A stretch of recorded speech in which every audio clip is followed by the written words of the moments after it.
Welcome back, everybody, to another episode of the Seven Figures or Bust podcast, the #1 podcast in the world for growing your insurance business. This is episode 65, gentlemen, and we have a special guest virtually in the building, whatever you want to call it, Mr. Nick Frumkin. What up? Nick, thanks for being with us today. This is exciting. I know we've talked about doing this for maybe a month or two now, so I'm super excited that we're here, you're here, and we have a great episode in store for the people. Oh, so gentlemen, let's start off, right? Glenn, you had a bit of a rant you were beginning pre-show. I did, and Christian had to cut me off, you guys, to go live. I'm trying to get the stream pulled up here so I can see any comments. Guys, as always, comment below anything you're thinking. We want to know. It could be literally anything. Comment on the stream. It automatically enters you into Freebie Friday, where we're doing a giveaway every single Friday. So I've got the stream pulled up so I can see any comments you guys have. But Nick was asking me, he said, "Hey, Glenn, are you a USC fan?" I am not. I'm wearing this because I took my son to a football game. They were the home team. It was like memorabilia of the moment type situation. I'm a Ducks fan. You guys have seen me wear Ducks gear. This is like the old Pac-12 graveyard over here. But it turns out Nick went to UCLA, so he almost logged off the stream when he saw this, you guys. So I was going to have to leave. Yeah. We were going to have to spend the entire time talking about how much at USC is terrible. Episode 65 with Nick Frumkin, without Nick Frumkin. Nick, for anybody that doesn't know you, can you give us a quick 60-second elevator pitch, if you will, introduction? Yeah, sure. So I sell final expense and Medicare insurance, and I sell an awful lot of it. I've been doing this since 2011, which is longer than I want to think about. It doesn't feel like it's been that long, but that's like 70 years. It's basic insurance years is like dog years. I know. Yeah, that's like you're like a 70-year-old insurance agent. It's absolutely insane. I have consistently written about $300,000 of final expense premium every year for coming up on, I think the last year I didn't was 2017. So a good long time there. I've made it on multiple carrier trips. There was like a 5-year period when I qualified for, I think, 12 carrier trips in 5 years. Wow. I want to be your +1. Take me with you. Where are we going, Nick? I think possibly Ryan River Cruise next year. So you and my wife will have to fight it out. But we can have that conversation. I'm ready. I'm ready. You look like I'd probably take her. So I think if I was Nick, I'd rather go with my spouse. I don't want to be hurtful. Yeah, I'm a fun guy. Come on, we were just together, Christian. We had a great time, but you wouldn't have a drink with me. It was very much a bummer. It upset me greatly. Oh, I'm sorry, sweetheart. I'm boring. I'm old, just like Nick. You know what's funny is, I'm thinking about Nick. I first remember virtually meeting you, Nick, I believe on the insurance forums. I think you were active on there kind of back when I first started to get active on there, about 10, 11 years ago. So I know for a fact Nick is part of the old guard. And you were the first person I ever purchased a telemarketed lead from. Ooh, back when Lead Heroes was like cheers. Brand I love new. this. Yeah. So I don't know. Are you even doing does anybody do telemarketed leads like that anymore? I don't know that those even still exist. But it's changed. It's changed a lot, but it's essentially the same process, just different ingredients, right?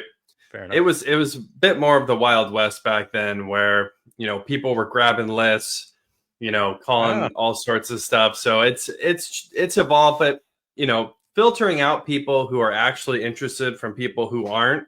I don't know if that'll ever go away. I mean, we'll see when the AI overlords finally take over. I'm waiting for Skynet, but before Skynet gets here, I feel pretty good about what we're doing at Lead Heroes. Yeah, it's interesting because like the avatar leads and stuff all have been like shut down, and I do not follow the lead gen like compliance market. I work with people that I trust to know what they're doing, and I don't worry so much about what the rules are. But I know that like the avatar leads were a really big deal for a little while, and then became made illegal, I guess. Yeah, it seems to me like robots are still calling me though, so I don't know. Like I get calls all the time from people that are very clearly robots.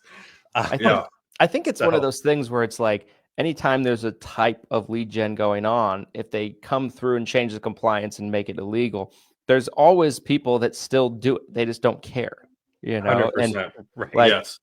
It's like, there's it's funny. There's agents that are on Medicare themselves in the Facebook group, and they will post in the group from time to time that, they got like 25 unsolicited Medicare calls that day and things like that, and it's like, and the slew of comments are hysterical to me because it'll be like, I thought that was against compliance.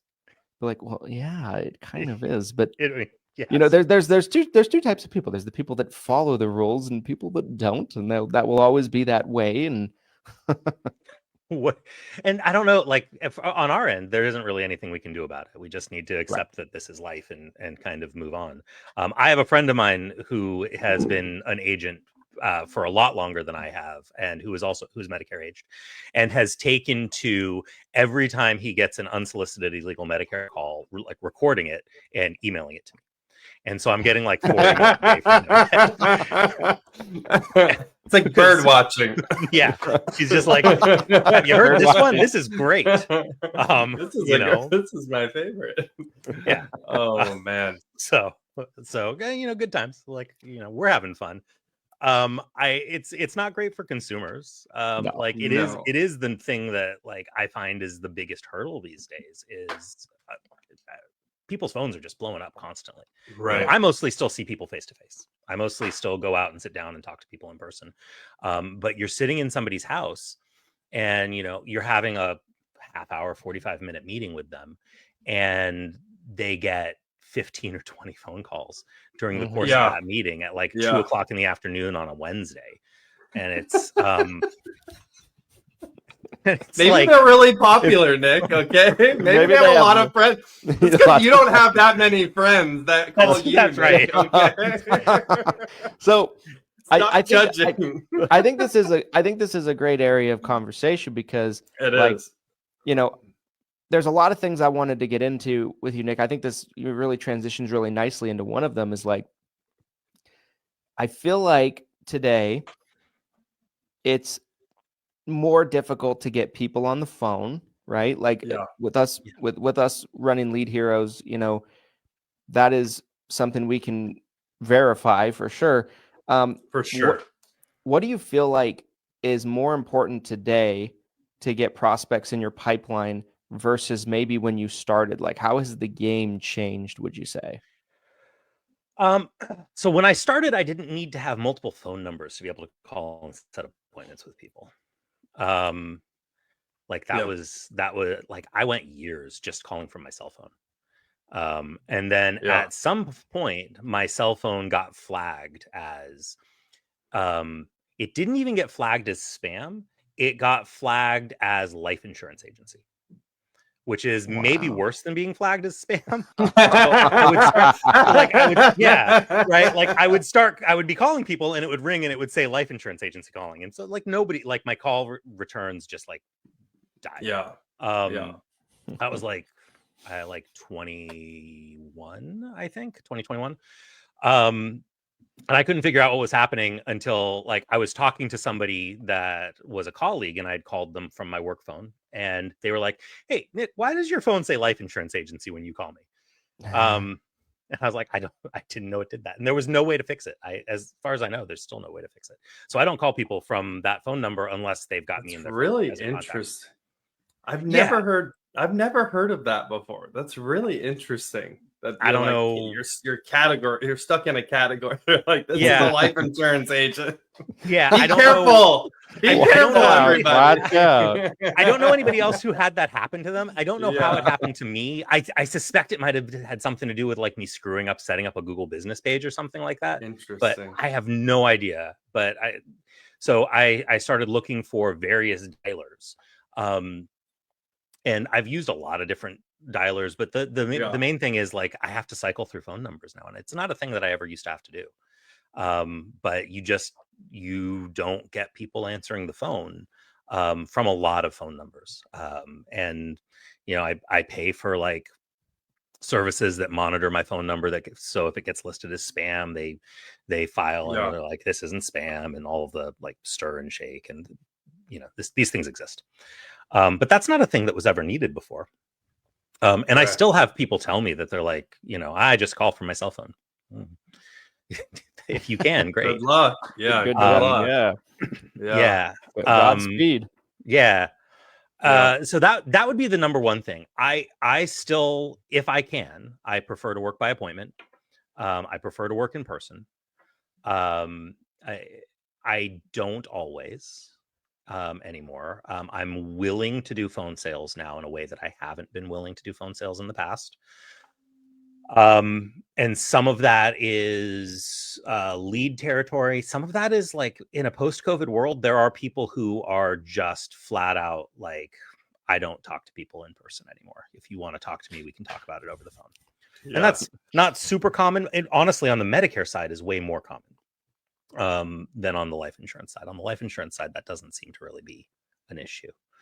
But on the Medicare side, I'm willing to do a phone sale here and there. With the new compliance and like putting 48-hour scope of appointments back, which is very hard for in-person Medicare sales. You want to like a lot of times I'll go see somebody for a life insurance sale and get a scope of appointment, and then instead of going back out to their house, call them and finish the sale over the phone. And that's not a thing that I used to have to do.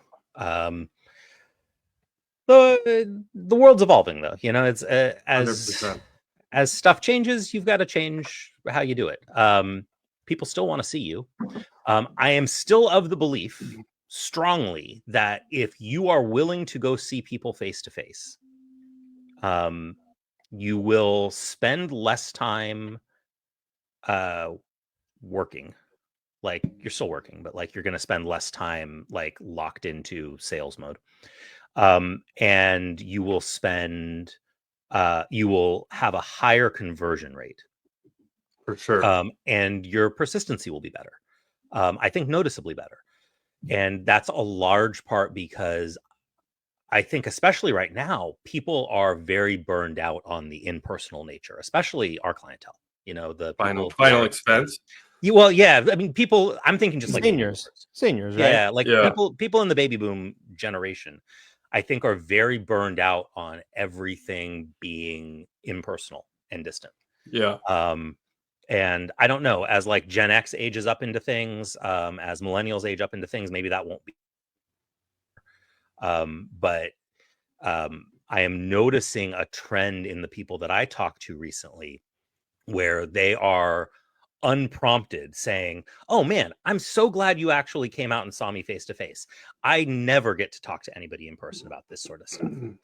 And I hear that a lot. Like way more in the last couple of years than I used to ever hear it. So I have a question for the panel. This is for both of you. Do you feel like it's harder to get in as a new agent today or get in the door 10 years ago? No, it's harder to get into the industry, to start, to really start as a brand new agent from scratch. Do you think it's harder today or easier today versus 10 years ago, maybe? Versus 10 years ago, I think it's a lot harder today. I think it takes a lot more money today than it did 10 years ago. Inflation, it got all of us. And I think the opportunities to start non-captive are a lot more limited than they used to be. there are a lot of opportunities that are pretty good opportunities if you're willing to start captive. Maybe more decent opportunities for captive agents than there were 10 years ago, maybe. I'm not positive about that, but maybe. But the number of places where you can start as an independent agent and not be shoved under somebody's downline who is in somebody's downline who is in somebody's Right. downline are they're a lot less than they used to be. I feel like that'll self-correct a little bit. But you know, I think we're going back to a time when if you're brand new, it's not a bad idea to go and get trained and get started and learn the business in a more captive type of a situation again. An LOA role. Yeah. Yeah. I don't disagree with that at all. I do think the one thing that a new agent has today that didn't have 10 years ago, like when I was getting started, is just some of these technological solutions. I got trained to quote on paper, you guys. I got trained. I had a stapled packet of papers. Yeah. Tobacco. You use tobacco? Right. Okay. Hang on. And then I'm scanning. You're 74? You want 10,000 in coverage? Okay. I'm like reading printed out spreadsheets basically of start at the left, go to the right, down. Yeah. You sunk my battleship. row L3. You sunk my battleship. No, so in that sense, it's crazy to me, like the sort of technological solutions that are available to agents now for quoting, for CRMs, follow up. But the flip side is there's definitely in some ways a bigger hurdle. I would imagine, I haven't been in the field for a while, but I would imagine that if I were to go back in the field tomorrow, which I genuinely do want to just experience it. It'd be interesting to compare. I have a feeling people would be less receptive than when I first got in the industry. I feel like, and I could just, that could be, pure speculation, but I would be really curious to know what it's like now comparatively to 10 years ago. Yeah, it's one of those things. That one is hard for me to say. Like how people are reacting, because I'm out working with people every day. Yeah. It's harder for me to tell like those like little micro adjustments adjust over time, and it's harder for me to have a good sense of that. Yeah, you don't notice the change. Yeah. But I think you might not be wrong. That I feel like that initial conversation is harder, but once you get past that initial point of resistance, things are actually easier. That makes sense. You have to, it's more work to get in, but once you're in, you're there. And you don't have to keep fighting for it the way that you used to have to kind of fight through the entire process. But also maybe I'm just better at sales now than I used to be. I don't know. Could be a combination of both. I mean, I would think same question. Same question to you, Christian. What's your take on this?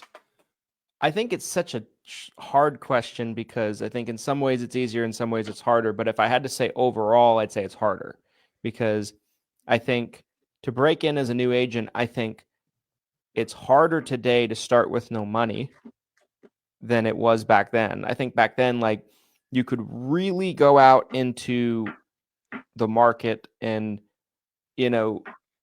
strum together some grassroots efforts and things like that. I think you can still do that today, but I think it's way harder than it used to be. I think, Glenn, you hit it right on the head. Technology wise, it's easier to do things, but for some agents, that's actually harder because they have to learn how to use it. That's true. Sometimes that's a hurdle. Absolutely. For an agent that this isn't a blanket statement, so please, anybody that's watching, don't come with your pitchforks after me. But for an agent that's like, let's say 55 to 65, they've been in the business 10, 15, 20 years, using Go High Level is really challenging for some of them. For sure. You know what I mean? Like, it's really difficult to set up a workflow or to turn an automation on for a certain type of lead or whatever it is you're trying to do, and so I think in some ways easier, some ways harder, but I think overall, I think it's harder because I think it's harder to break through, I think, as a brand new person today. And I agree with what Nick said. I think the easiest way to break through and the most sustainable way to break through is to probably find a really strong, reliable, established agency and work for them to start. Yeah, Agreed. just learn the business and learn the trade, because you get the safety net, and it's more expensive to become an independent than it ever used to be. And 100%. if me from 3 years ago heard me saying this now, like, I would be appalled. But I just don't I don't see any other way around it. I will say also, with the technology, I do feel like the technology is a real double-edged sword. Like, it does get agents the ability, like things like Sunfire, things like Toolkit, or Best Plan Pro, like, they get agents the ability to get off the ground and over some of those like low hurdles quickly, right? You can so I've been training people to sell Medicare since before Sunfire was a thing. And it used to be like, we would put together our spreadsheets of what the different carriers were and how they did things, and like, and you'd have this like little binder full of like, hey, these are my carriers and everything. And then Sunfire came in, and it was like, hey, I don't need to know any of that. Sunfire is just going to tell me what the best carrier is. Right. But Sunfire is not always right about what the best carrier is, right? In ways that are sort of subtle, that can settle from you as an agent perspective. Like, it's not always like super obvious why Sunfire is not right, but they can make really big differences to the client. I had a Medicare client call me up recently, and she had been flipped in OEP, and we'd spent like 4 hours, like, going through everything that she needed. And she was a sort of complicated case. And like, we set her up with a very particular plan, which, if you look at Sunfire, was the bottom of the list of Sunfire, but was absolutely the best plan for her for a whole variety of reasons. And the person who called her up on the phone and flipped her was like, oh, I don't know why he would have done this to you. Like, my system says that this is the worst plan. You should really be on this other plan. That's that's really great. And she was like, well, okay. I mean, maybe stuff changed and Nick wasn't aware of it. So let's go with this other plan. And like, February 1st, the plan went into effect. And on February 5th, she was on the phone calling me saying, I made a terrible mistake. And how could you, Nick? How could you do this to me?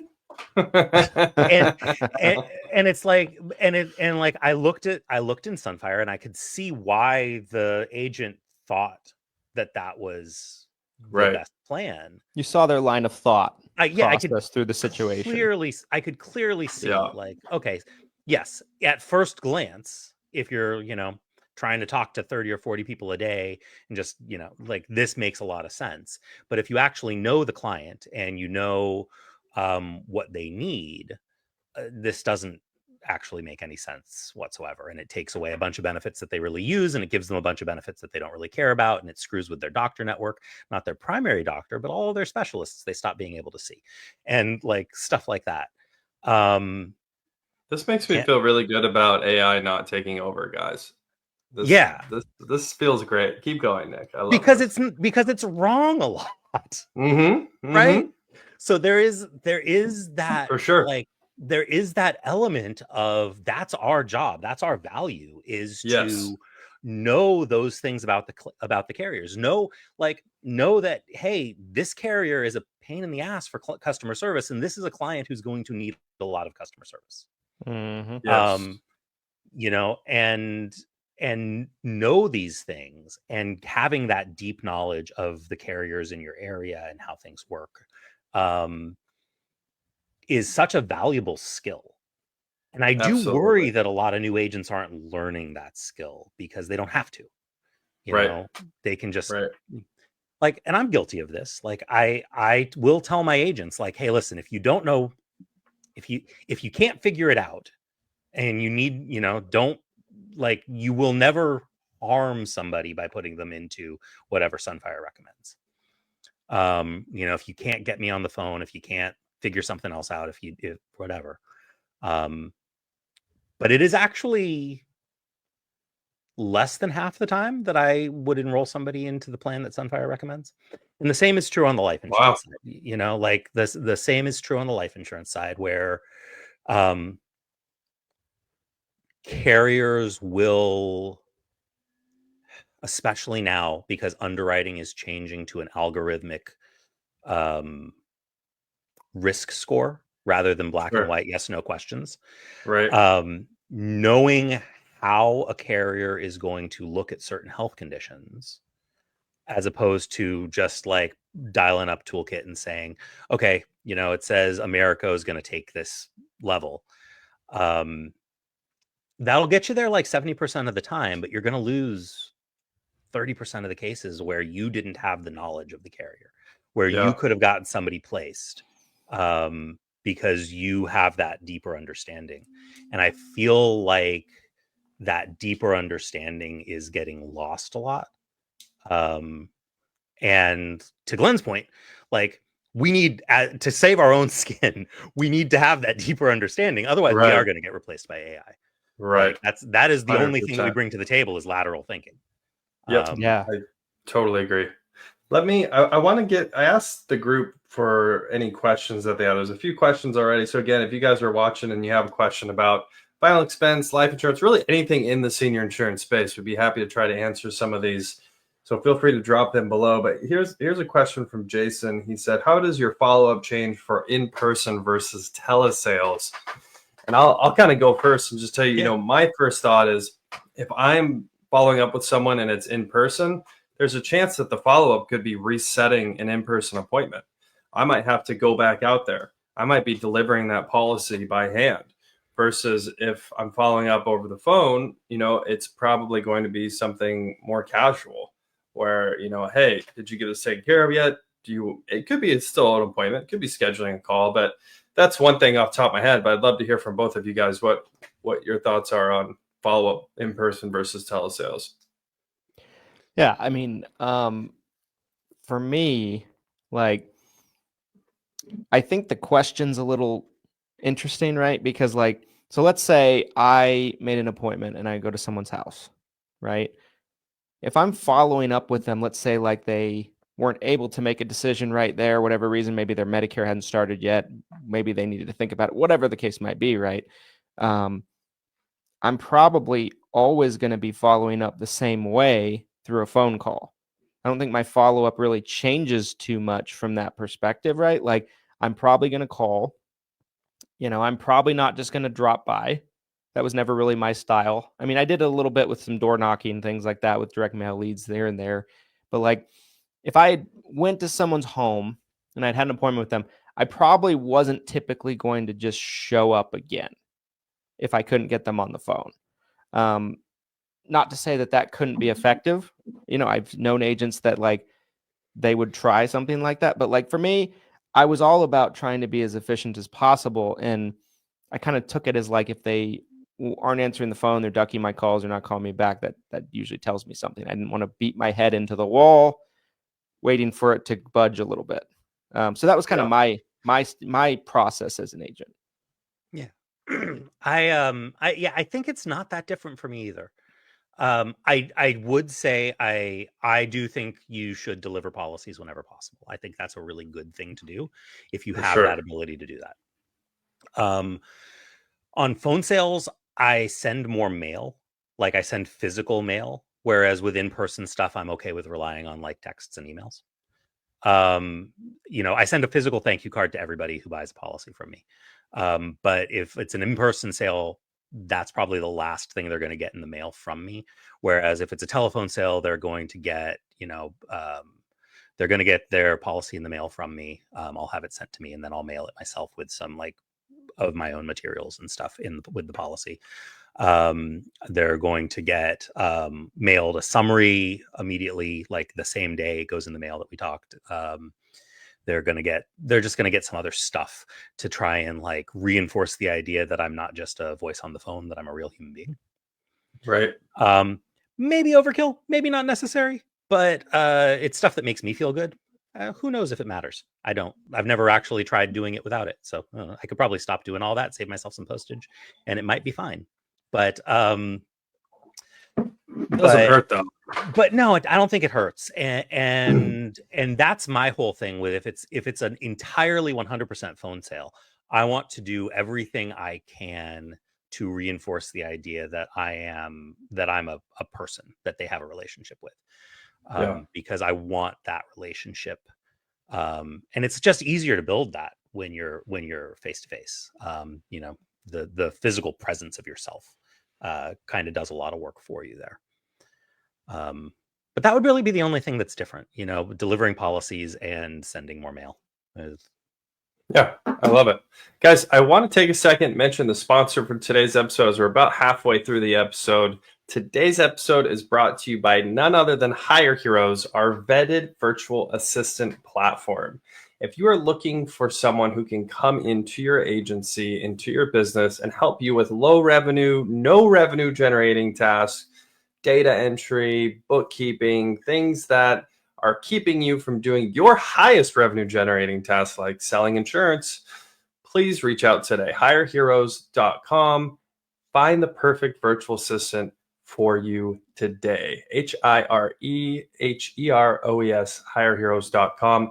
Also, want to give a quick shout out to Mr. Nick Frumkin at ESI, Everything Senior Insurance. Christian and I have personally been working with Nick to try to help build out our own final expense. We have a lot of experience already, but Nick has been a wealth of information and knowledge, and actually someone that we have paid as a consultant to help us. So again, super appreciative of Nick taking his time out of his day, because we know exactly how valuable it is to have him come onto the podcast and share this with everybody.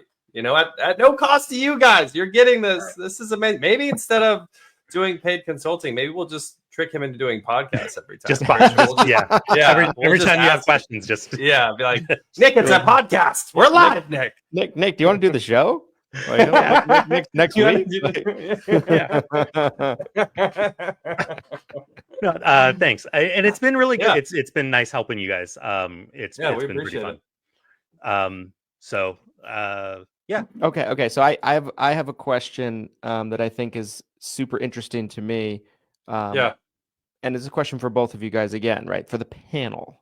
My perception, it's kind of a two-part question, right? My perception is the majority of agents do not sell life and health together. A lot of times they'll sell one or the other. There's certainly those out there that they cross, they sell both together. Nick, you're a great example of that.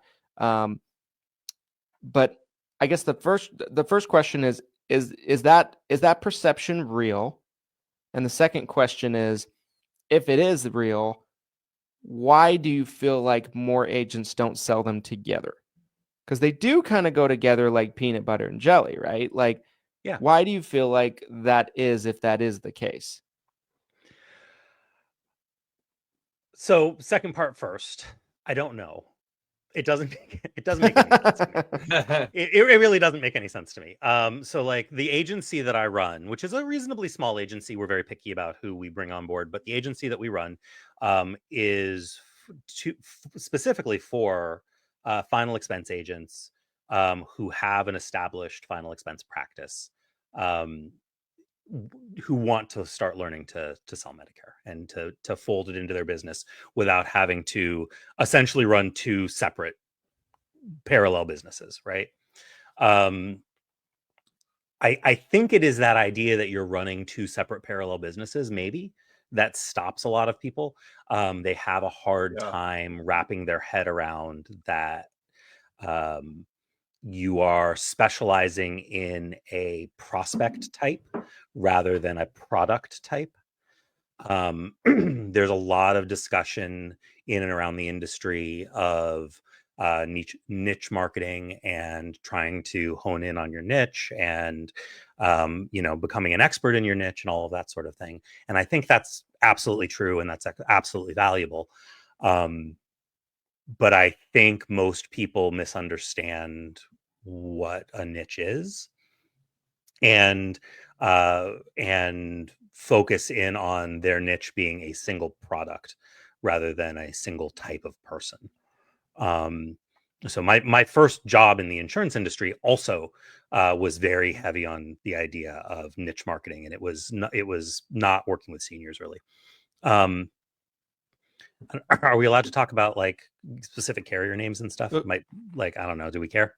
Like, I don't care. I don't care. I Either. don't. Do we get So yeah. So I don't want to on your show but so I worked for Combined Insurance for a couple of years. And Combined is kind of like Aflac. They actually were Aflac before Aflac existed. And so it's very much, by the way, I just saw they released a new final expense policy. They do have a new final expense product that is just coming out. Yes. Yes. Very interesting. So they were big into us finding a niche market, even though they offer like supplemental health insurance for the most part, and a little bit of life insurance and a little bit of disability insurance for people who are in like their 30s and 40s. And so they would tell us, find like, you want to specialize in hairdressers, or you want to specialize in people who own auto body shops, or you want to specialize in people who, I don't know, personal trainers, like specialize in a type of person. And then this type of person will be viable for all of our products, but you learn the things that are important to that type of person. So, a person who's in who's working in a hair salon, Right. they are working for themselves, but they're maybe renting some space and they don't really have days off. And so, you like a short-term disability policy that would pay them directly, if they had to take a sick day and they lost pay, would be something that would be valuable to them. Right. I don't know, these types of things. Yep. Same thing is true if you are working in senior insurance, so, what are the things that seniors care about? Seniors care that I don't want to go through a whole litany of what seniors care about, but seniors care that they can get somebody on the phone. Seniors care that they don't have unpredictable costs. Seniors are very concerned about the fact that they're on fixed incomes or that they're going to be getting ready to retire. Solving these problems that are important to your market. That's sort of the key. And the answer is not always life insurance. The answer is not always Medicare. The answer is whatever makes sense to your client base. Sometimes the answer maybe is an annuity. Sometimes the answer is dental insurance, knowing the things that your client base cares about is really, really important. And I feel like that's a thing that so many agents just miss. And especially in Medicare, because it is such a deep dive into how does Medicare work? How do the products work? On the Advantage side, all the products are a little bit different and, things get tricky. It gets very easy to get into the weeds on that, but you miss your client base. Let me ask you a question, because I think you might be kind of the exception to the rule, in my opinion. What does your personal overlap look like with life insurance and Medicare? Like roughly, ballpark. 10%, 20%, 30%. How often is a client getting both policies with you? 70%. See, that's like absolute. You are a flamingo. You're a very rare bird, my friend. We should cage you for science and study you because nobody's doing that, in my opinion, that I'm really aware of. Because everybody who's 65 years and older both needs Medicare and life insurance. Needs, must have. Like it is like a non-negotiable. I agree. Yet I would say maybe you're probably like in the 1% that has that high of an overlap. I'd say the average agent who's actually cross-selling is probably like 5%.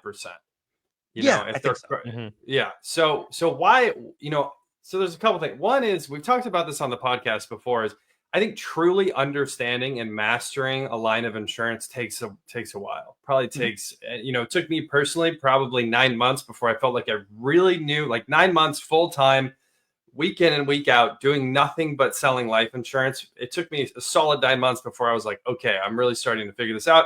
And I wouldn't say I was, a quote unquote expert for maybe another year after that. So to get to the point where you're super confident selling both lines of insurance probably takes a few years. So I think that's one piece of it, is the agent's understanding and confidence and their skill level to be able to do both. then you also have the other hurdle that an agent has to cover. You're most likely not marketing both, right? You're not usually responding to something that says, looks like Mrs. Jones, you want final expense and Medicare on this. Is that right? You want both?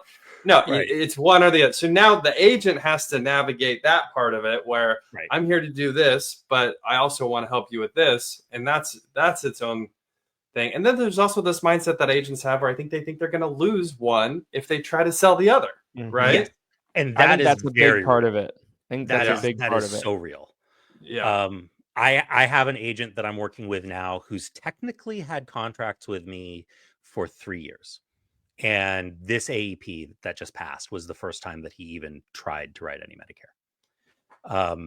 And it entirely because he didn't want to screw up his life insurance sales, and he didn't want to lose his life insurance client. And he kind of gathered his courage and started writing Medicare during AEP. And gathered that courage. Yeah.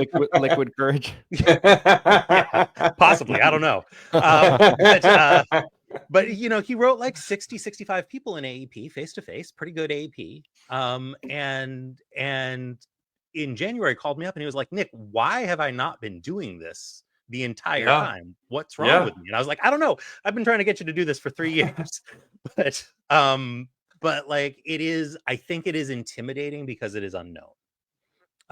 And people are afraid of things that they've never done before. And so there is definitely that aspect of it.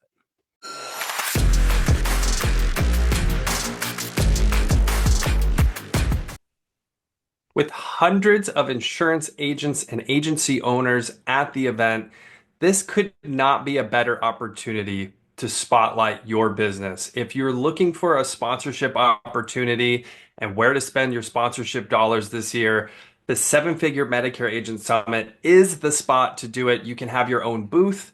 You can network with agents. This is the 4th annual summit, so there's going to be a lot of agents there and a lot of agents who are looking for help from vendors for leads, educational vendors.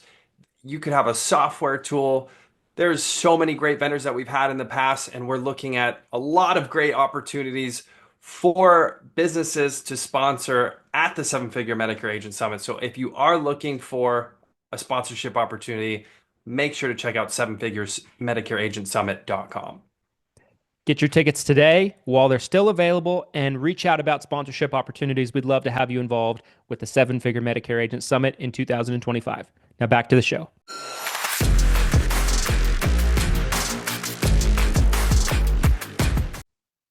For sure. Yeah. I think that's very well said. And I think if for me, I would say what Glenn said is, I don't know if it's my number one, but it's in my top 3 reasons for sure, in no particular order, of they don't want to mess up the primary sale. They feel like, they're going to come across as having commission breath. Right. Mm-hmm. And I think if it's not done correctly, it certainly is possible, right? There's a right way and a wrong way to do those things. But I think also there's a part of it where for some agents, maybe not all, it's just like there's some laziness. Because they know their primary product, they're really good at it. They're like, more work. I want to get this done, Which it's like a cop. It's like a cop not wanting to do the paperwork after pulling someone over. He's like, you get a warning. Just go. Just go. I want to write the ticket. I mean, but it is an interesting kind of thing to kind of look at because they do go so well together. And I think for most Medicare agents, I think if they looked at it, for Medicare agents in particular, if you're not selling life insurance, final expense, if you were able to kind of like do an audit of sorts of your book of business, most of them probably have policies from other places. If you're not offering 100%. It to them, you're not actively selling the policies to them. I'll never forget when we bought my father's agency.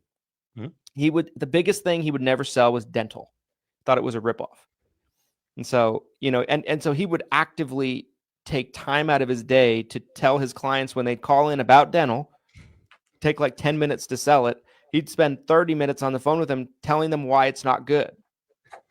And so when we bought his agency, it's about 3 years ago now, one thing I noticed was in his book of business, there was a ton of people that had dental plans, but like none of them had it through us. Yeah. And Yeah. and that's usually how it goes, right? Like if there's something that correlates with your book of business and your product line, if you're not providing it, they'll go somewhere else and get it somewhere else because they probably a good portion of them probably understand that they need it.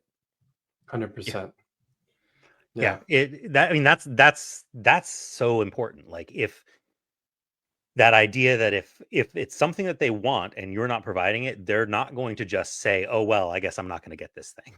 They're Right. going to go out and, like dental insurance, life insurance, whatever. They're going to go out and buy it anyway. That's the irony of that whole mindset is the agent thinks they'll lose the sale by cross-selling, but the reality is they're more likely to keep the sale if they do cross-sell. Yeah. It's the Your complete persistency, opposite. and statistically it bears it out. Like your persistency is Right. so much higher. Yes. If you have a second policy in the home. Correct. Like automatically, you don't even have to do anything else other than just have a Correct. second policy in the home. Yeah. It's crazy. Exactly. It is crazy pants. It's allowing someone else to get a foot in the door. Yeah. And who knows? I mean, there's so many dumb little reasons why someone would like someone else over someone else to be their agent. Like it could be they don't like your face. They like this other guy's face. Yeah. Whatever the case might be. But like you allow them to get a foot in the door, you've opened yourself up to the possibility of them switching away from you as their agent. I told this story, Nick, on the podcast a couple of times now. I'll tell it just super briefly because I think it's a wonderful story. And I think it bodes well with this. I go to the bank like a month ago now, and and the bank tellers helped me several times now. It's, the bank that all of the businesses are ran through, everything like that. So she's gotten to know me. So she's looking at it, Christian Brindle insurance on the account. She's like trying to make some small talk. She's like, so what type of insurance do you do? So I'm like, oh, I do this, do that. And so she's like, she starts talking to me about her PNC agent. And of course we don't do PNC. Oh, yeah. I remember. Yeah. So she's like, I hate my insurance agent. Like she used that word, I hate him. I hate him. I'm like, whoa. And so now I'm interested, and I'm like, you hate him. I'm like, why don't you change away? She's like, well, I have like 4 or 5 policies. I have 2 cars, house. She starts like listing off all these things. And she's like, it's such a pain to change. And that was like such a light bulb moment for me. I'm like, a client can hate you and they won't change away from you if they have a lot of policies with you. Like, it's too difficult. It's too much work. It's it's and it's it to me again, and I've been doing this for a long time, and I've been doing this way for a long time. I primarily sell final expense insurance, but I got started. I started with Combined, and they moved me over into their Medicare division. They had just purchased Sterling Insurance, and so they were starting a combined insurance Medicare division. And so they moved me over there, and that's how I started working with the senior market. And when I left, I much preferred working with their MedSup division, those clients, than I did with the 30, 40-year-olds. So I went to look for a way to continue working with those, and that turned out to be final expense. But I've always continued to sell Medicare the entire time. It just never occurred to me not, because I was started selling multiple product lines, right? And so it's just always been a thing that has been part of how I've done business. And it is weird to me that people don't want to. Right. Yeah. And I think I also think there's a little bit of it where, especially on the Medicare side, where people don't want to be seen as life insurance agents. I think there is an element of that. For sure. I think that's a thing, right? It is a thing for sure. I feel like I remember I told one of my friends when I first started selling final expense insurance that I was going to start selling life insurance, and this was back in the YouTube was a thing, but AIM was also still a thing. And they sent me back a link of a YouTube compilation of the Ned Ryerson clips from Groundhog Day. And if you have not seen Groundhog Day, shame on you. But just like go Google best of Ned Ryerson Groundhog Day. He is an annoying life insurance agent who is a major character in the movie Groundhog Day. That's so funny. And that was like my friend's initial immediate knee-jerk response to me saying, I'm going to start selling life insurance. It's not just that too. I think like that goes into a broader conversation where I think people don't want to embrace being salespeople. Yeah. Yeah. And that drives me crazy. Like I've gotten, because, and everybody, what drives me more loony, I think, than anything, or it's up there. It's on the Mount Rushmore of my looniness triggers, but is, the smugness that some people get where they're like, I'm not a salesperson. I'm an educator. Right. They're like, no, you're a salesperson. Like you can call it whatever you want to call it. But you're making sales of policies and in exchange getting commission from the carrier. Like, right. And now, do you have to walk into your client's house and be like, I'm a salesperson? I'm the salesperson's here. No, that's not what I'm saying. But like for you to internally just reject that is disingenuous, I feel like, to me.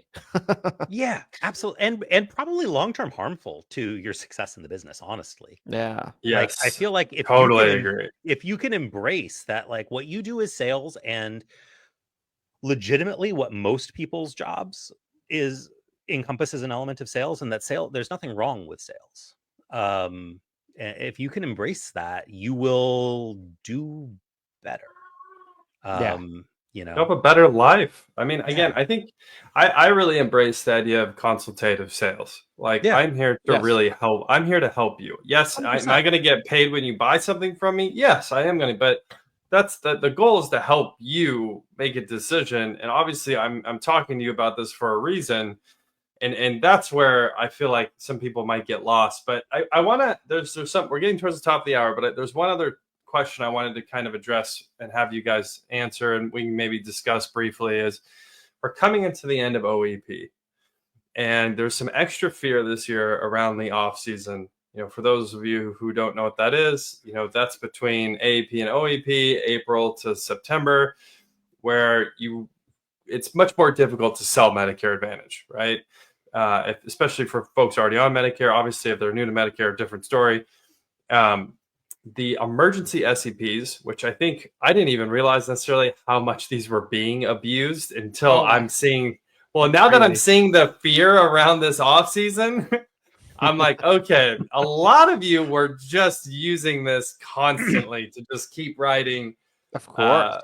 MA all through the off. So for agents who fit into this category where they're looking at the upcoming off season and they're trying to figure out, what can I do to stay busy? What can I do to keep writing, to keep selling? I'd love to hear what advice you'd have for them. Yeah, I mean, so for me, I'll go first. I think you have to understand that Medicare sales is so much more than Medicare Advantage plan to other Medicare Advantage plan.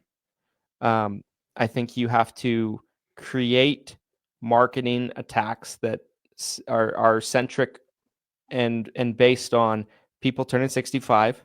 People haven't stopped turning 65. There's, what is the number now? 11,000 a day or something like that. Yeah, that's a big one. So T65 business year round. There's so many agents I know that will do T65 business so successfully all year round that they barely even do any AEP prospecting, just continue their T65 sales. So T65 is a big one. MedSup replacement is a big one. I was having a conversation the other day with an agent and it was like, how do I target people for MedSup? We'll target areas that are low Medicare Advantage penetration. You'll get some Medicare Advantage people that slip through, but just by the nature of it, you're targeting a Medicare supplement stronghold. So Medicare supplement people will will slip through.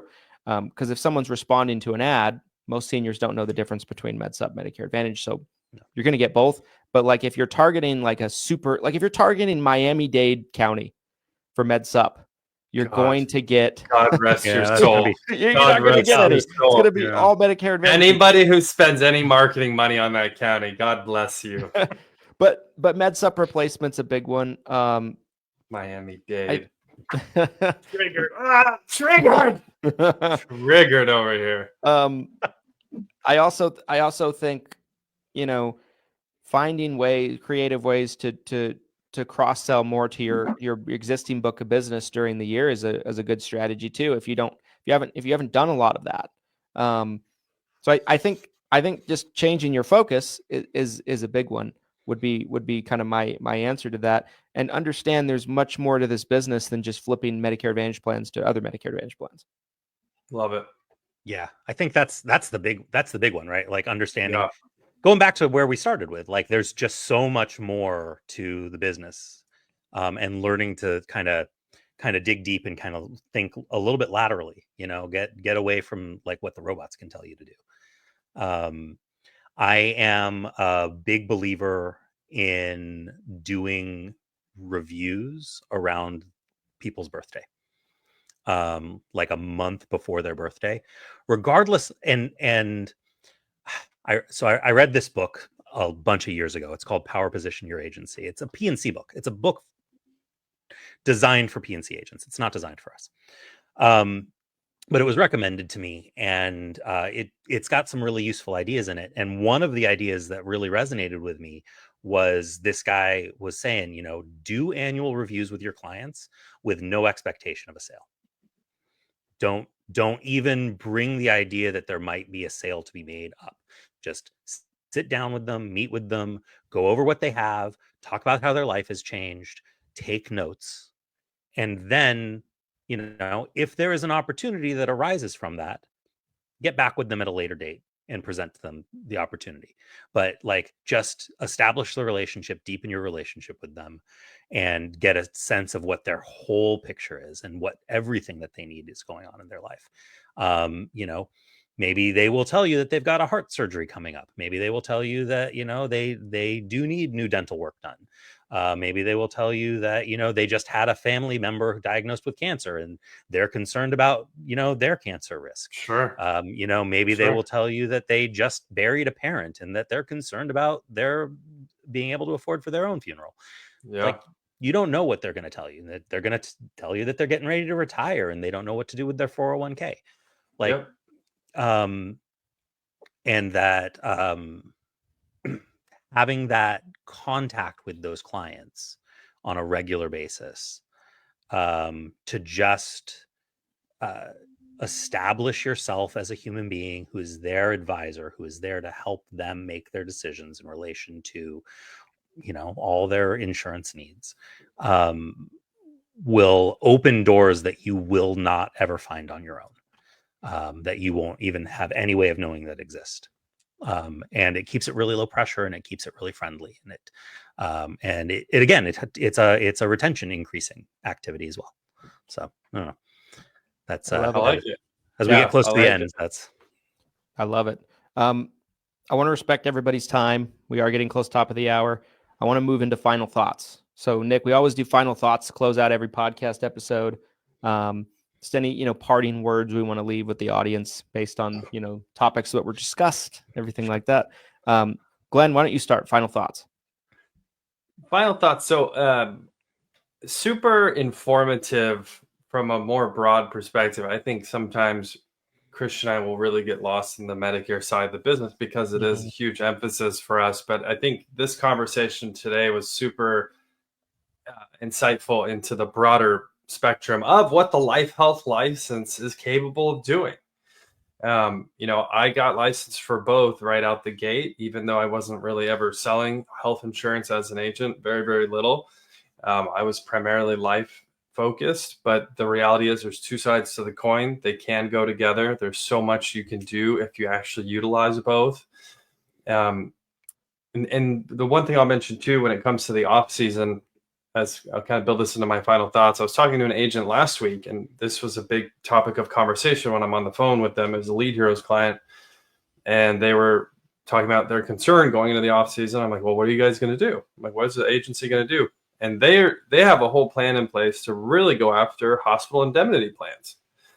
And I, I thought, and he kind of walked me through it just kind of as a friend, just was like explaining what their plan is. And I'm like, that's a great idea. I'm like, it totally makes sense. It fits perfectly into this off-season window. If you have a giant Medicare Advantage book, you can help insure your book of business, help these folks with a potential liability they have that they might not even realize they have. So you're helping them, cross-selling, staying in contact, and also potentially getting paid all at the same time. So thought that was an interesting story I wanted to share. But yes, those are my final thoughts today. Nick, again, I appreciate you coming on. Final thoughts, Mr. Brindle.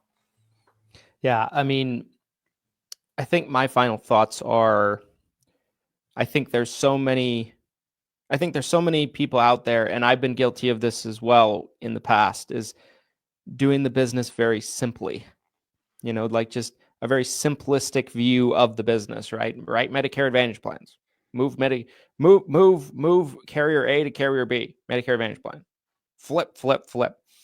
And I think there's so much more to this business than that, right? Like, yeah, I don't think you should want to be a Medicare Advantage specialized flipper, which a lot of agents are. Don't get me wrong, Medicare Advantage is a humongous part of our business, but I think there's so much more business to be had and ways you can protect and help and serve your clients that still just closely relates to being a Medicare Advantage salesman.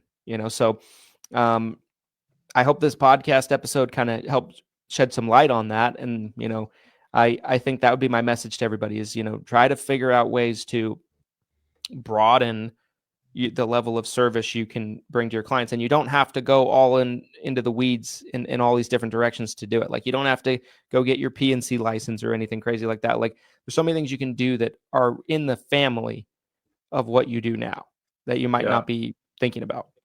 So that would be my final thoughts. Nick, any final thoughts? Yeah, don't be afraid to step outside your comfort zone a little bit.